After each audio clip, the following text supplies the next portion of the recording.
Hey everyone, and welcome to my channel. Today, I'm going to be talking about a question I get asked a lot. How long does it take Vagaro to deposit money? But before we get into that, let's talk about what Vagaro is. Vagaro is a cloud-based business management software for beauty and wellness professionals. It helps businesses manage their appointments, bookings, and finances. One of the features of Vagaro is that it can process credit card payments for your clients. This is a great convenience for both you and your clients, as it eliminates the need for cash or checks. However, there is one thing to keep in mind about credit card payments.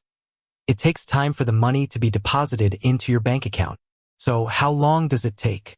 The answer to that question depends on a few factors, including your bank's processing time and Vagaro's own processing time. In general, it takes 2 to 3 business days for the money to be deposited into your bank account. However, it can take up to 5 business days in some cases. Here are some tips for getting your money deposited as quickly as possible.